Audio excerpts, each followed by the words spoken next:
आखिर इस संसार की उत्पत्ति कैसे हुई थी? दोस्तों, ये एक ऐसा सवाल है जिसका जवाब आध्यात्म से लेकर विज्ञान तक सभी जगह खोजने की कोशिश की गई है। और विज्ञान और आध्यात्म दोनों ही इस प्रश्न पर अलग अलग जवाब देते हैं। साथ ही आध्यात्म के अनुसार इस संसार के त्रिदेव कहे जाने वाले अर्थात ब्रह्मा, विष्णु और महेश की उत्पत्ति कैसे हुई थी। दोस्तों, हमारी आज की इस वीडियो में हम आपको इन सभी सवालों के जवाब देने वाले हैं। साथ ही हम ये भी जानेंगे कि संसार की उत्पत्ति के विषय में विज्ञान क्या कहता है और आध्यात्म का इसमें क्या महत्व है। हमारी आज की ये वीडियो बहुत ही रोमांचक होने वाली है, इसीलिए इसे अंत तक जरूर देखिएगा। तो चलिए बिना किसी देरी के साथ इस वीडियो में आगे बढ़ा जाए।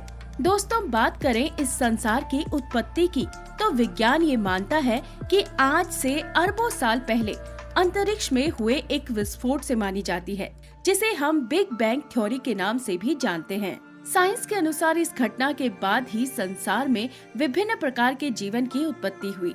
लेकिन वहीं अगर हम बात करें इसके आध्यात्मिक कारण की, तो हमें हमारे हिंदू धर्म ग्रंथों में इसकी अलग जानकारी मिलती है।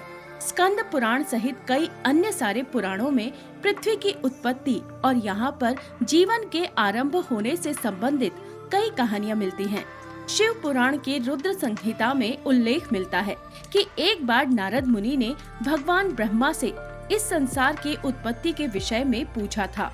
तब भगवान ब्रह्मा नारद मुनि को बताते हैं कि ब्रह्मा जी की उत्पत्ति श्री हरि के नाभि कमल से हुई थी और उनकी उत्पत्ति के बाद स्वयं महादेव ने भगवान ब्रह्मा को इस सृष्टि की रचना करने का आदेश दिया था और उनकी आज्ञा का पालन करते हुए इस सृष्टि की रचना करने के लिए भगवान ब्रह्मा ने सर्वप्रथम जल की एक बूंद से 24 तत्वों वाले एक विशाल वृत्त का निर्माण किया।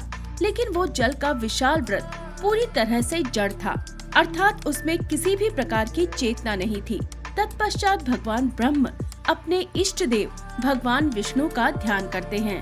तब भगवान विष्णु वहाँ प्रकट हुए और उनसे उनकी समस्या के बारे में पूछा, जिसके जवाब में भगवान ब्रह्मा बताते हैं कि हे प्रभु, महादेव ने मुझे सृष्टि के निर्माण का आदेश दिया है और उसी आदेश का पालन करते हुए मैंने 24 तत्वों वाले इस व्रत का निर्माण किया है।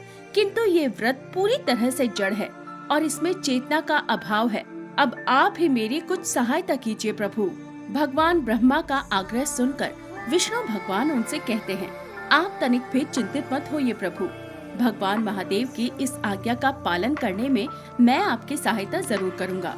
और ऐसा कहकर भगवान विष्णु अपना विशाल रूप ले लेते हैं और भगवान ब्रह्मा द्वारा बनाए गए उस व्रत को चारों ओर से घेर लेते हैं, जिससे उस व्रत के कण कण में भगवान विष्णु का वास हो जाता है। और देखते ही देखते वो 24 तत्वों वाला व्रत पूरी तरह से चेतना से भर गया था।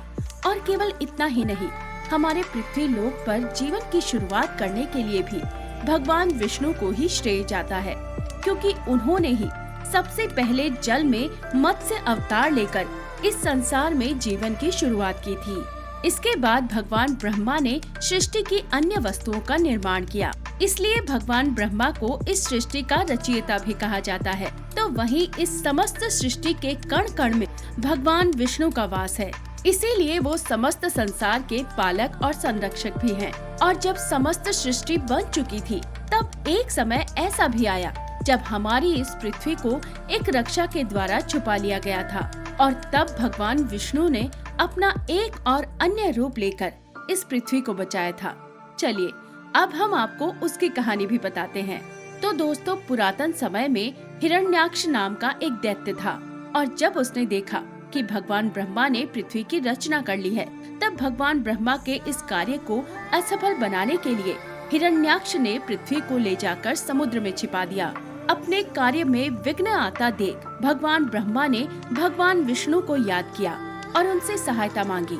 तब भगवान ब्रह्मा की प्रार्थना को स्वीकार करते हुए विष्णु जी ब्रह्मा जी की नाक से वराह अवतार में प्रकट हुए। भगवान विष्णु के इस रूप को देखकर सभी देवताओं व ऋषि मुनियों ने उनकी स्तुति की और सबके आग्रह पर भगवान वराह ने पृथ्वी को ढूंढना आरंभ किया और जल्द ही उन्होंने पृथ्वी को दोबारा से ढूंढ निकाला और समुद्र के अंदर जाकर पृथ्वी को अपने दांतों पर रखकर वो समुद्र से पृथ्वी को बाहर ले आए। जब हिरण्याक्ष दैत्य ने ये देखा तो उसने भगवान विष्णु के वराह रूप को युद्ध के लिए ललकारा, जिसके बाद भगवान वराह और हिरण्याक्ष दैत्य में भीषण युद्ध हुआ। लेकिन अंततः भगवान वराह ने हिरण्याक्ष का वध कर दिया। इसके बाद भगवान वराह ने अपने खुरों से जल को स्तंभित कर उस पर पृथ्वी को स्थापित कर दिया। इसके पश्चात भगवान वराह अंतर्ध्यान हो गए।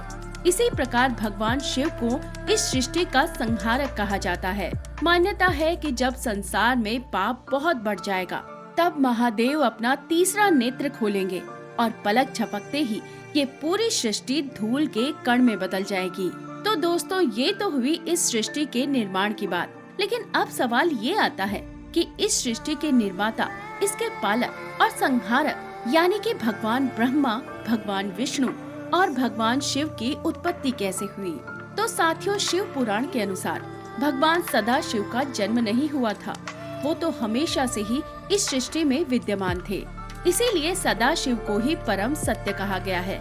और उसी परम ब्रह्म ने कुछ समय के बाद 1 से 2 होने का सोचा। तब सदाशिव ने अपनी शक्तियों का उपयोग करके मूर्ति रहित परम ब्रह्म को बनाया। परम ब्रह्म ही भगवान सदाशिव कहलाए। तब परम ब्रह्म रूपी सदाशिव ने शक्ति स्वरूपा जगत जननी माँ अंबिका को प्रकट किया।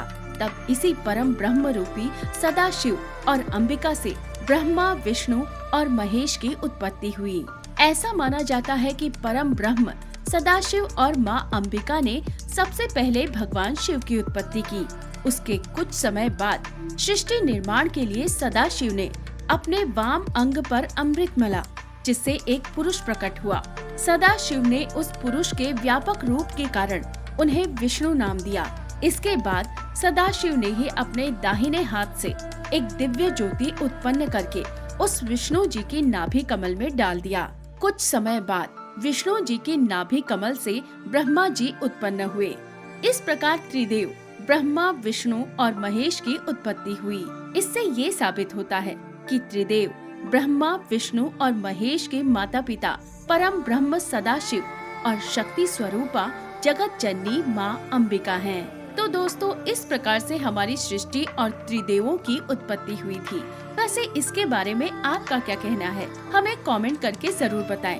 साथ ही इस वीडियो को लाइक करके हमारे चैनल को सब्सक्राइब करना भी ना भूलें। मिलते हैं किसी और वीडियो के साथ। तब तक के लिए नमस्कार, धन्यवाद।